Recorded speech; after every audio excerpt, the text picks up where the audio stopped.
भजते रही है परमात्मा को, हरि को भजते रही है। कोई भरोसा नहीं है भैया जिंदगी का अंतिम दिन कौन सा होगा, इसलिए लगे रहिए। बड़ी सुंदर बात संतों ने कही है। किसको पता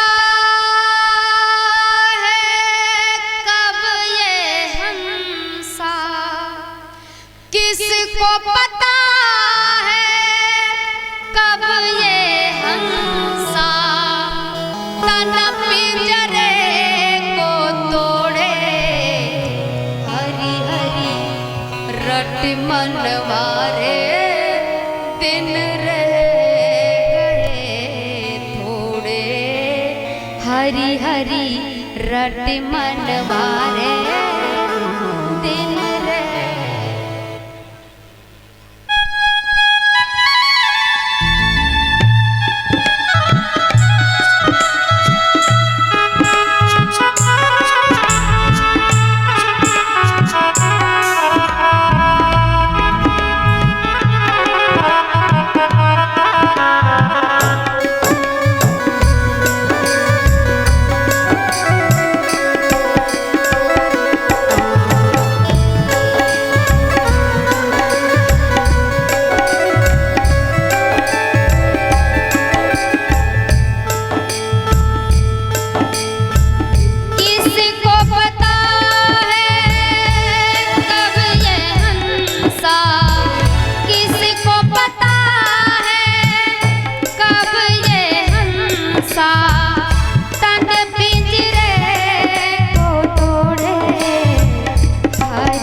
हरी हरी रट मनवारे दिन रे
तो अपना मानते हो ना।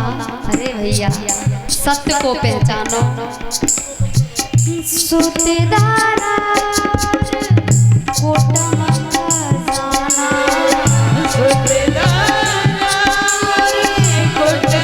खजाना, सब माया का नाना गाना।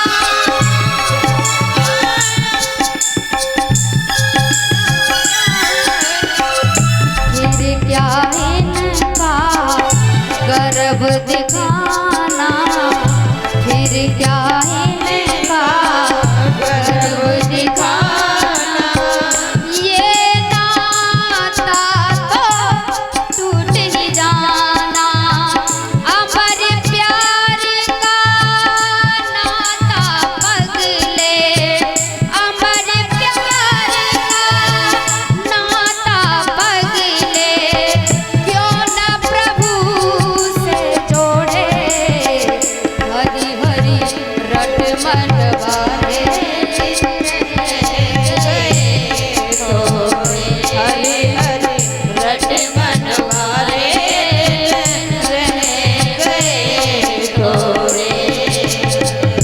किसको पता है कब ये हमसा, किसको पता है कब ये हमसा।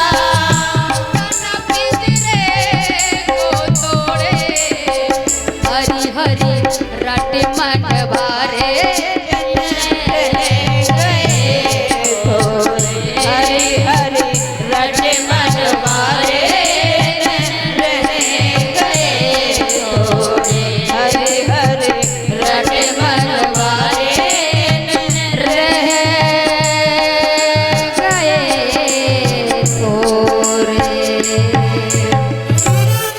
संतों ने कितनी भैया प्यारी बात कही है। किसको पता है कब ये हंसा, तन पिंजरे को तोड़े, हरि हरि रट मनवारे।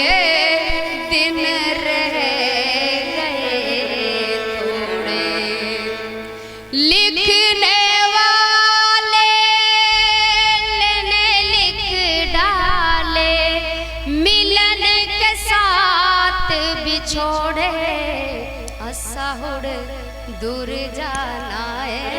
दिन रह गए थोड़े। कुछ नहीं पता या दुख है, लेकिन भगवान का भजन बंद नहीं किया। 9 महीने बाद सुबह 4 बजे ब्रह्म मुहूर्त में सुनीति ने एक पुत्र को जन्म दिया।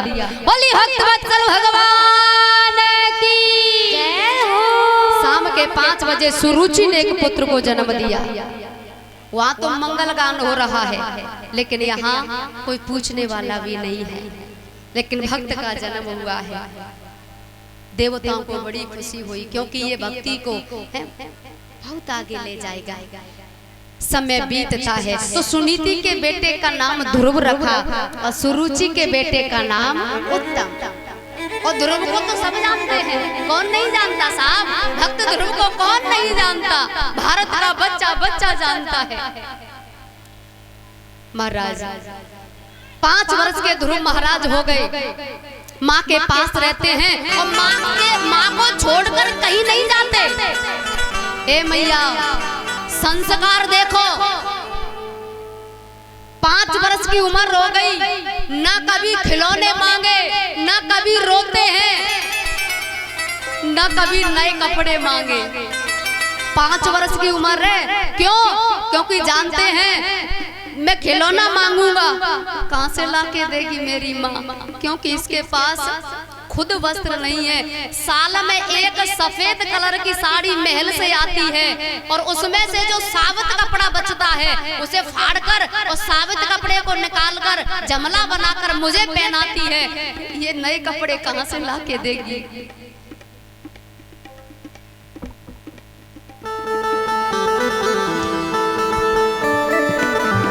और ये श्री प्रिया देवी जिनकी तरफ से स्वागत, साथ ही ये दोनों बहन ये स्वागत कर रही हैं। जोरदार तालियां इनके लिए। भगवान खुश बनाए रखे, सब मनोकामना पूर्ण हो, दौलत से भंडार बने रहे, सुख समृद्धि दे परमात्मा। बोली हरि वत्सल भगवान की। संस्कार कितने दिए होंगे गर्भ से। 5 वर्ष की अवस्था में बच्चा कुछ जानता है, लेकिन ध्रुव महाराज को देखिए, कभी नए कपड़े नहीं मांगते, कभी खिलौने नहीं मांगते, कभी रोते भी नहीं है, क्योंकि मैं रोऊंगा मेरी माँ रोएगी, अच्छा नहीं लगेगा। खेलने भी नहीं जाते कहीं। एक दिन माँ ने कहा खेल आया करो, शरीर अच्छा रहता है, स्वस्थ रहता है। खेलने के लिए गए हैं तो ऋषि कुमारों ने धक्का मार के बाहर कर दिया। छोड़ी हुई माँ के बेटे हो, तुम हमारे साथ खेल नहीं सकते। रोते रोते ध्रुवाज माँ के पास आए। माँ ने पूछा क्या बात है, रो क्यों रहे हो? बोले मुझे भगा दिया गया, साथ नहीं खिलाया। क्यों? बोले कहा कि छोड़ी हुई माँ के बेटे हो। माँ ऐसा क्यों बोला उन्होंने? और मुझे ये बताओ कि मेरे पिता कहाँ हैं? बेटा महल है ना, वो ध्वजा दिख रही है, वही है ना, वही रहते हैं तेरे पिता। अच्छा तो वो आते क्यों नहीं है? बोले राजगद्दी संभालना, राज को संभालना राजा के लिए बहुत बड़ी बात है, समय कहाँ मिलता होगा, वो नहीं आते। चलो कोई बात नहीं है, तो हम क्यों नहीं वहां जाते, हम वहां क्यों नहीं रहते? तो माँ की बात सुनिए कितनी प्यारी कही है। माँ झूठ बोल गई, बेटा मैं कुछ वर्षों के लिए यहाँ जंगल में साधना करने के लिए आई हूँ, और जब तपस्या पूरी हो जाएगी तो हम वहीं चलेंगे ना। बच्चे के अंदर कहीं नफरत के बीज ना उपज जाएं, इसलिए झूठ बोल गई, क्योंकि इसके अंदर अगर अभी से नफरत भर गई तो ये भविष्य में कुछ बनने वाला कुछ नहीं बन सकता। लेकिन आजकल की मैया कैसी है, चाची के घर जाना नहीं है, खबरदार तेरे हाथ पामन ने तोड़ दूंगी। लड़ाई चल रही है ठीक है, और ताऊ से लड़ाई चल रही है, खबरदार तू आके ताऊ के घर गए हो। अरे नफरत के बीज तो तुम बचपन से ही डाल देती हो, क्या बनेगा वो? बताओ क्या बनेगा? नफरत तो बचपन से ही उसमें भर देती हो, वहाँ जाना वहाँ नहीं जाना, ये करना, उल्टी सीधी बातें सिखा देती है मैया। गलत है ये, सुनीति से सीखिए। झूठ बोलना पड़ा, तपस्या करना है ना, और हाँ बेटा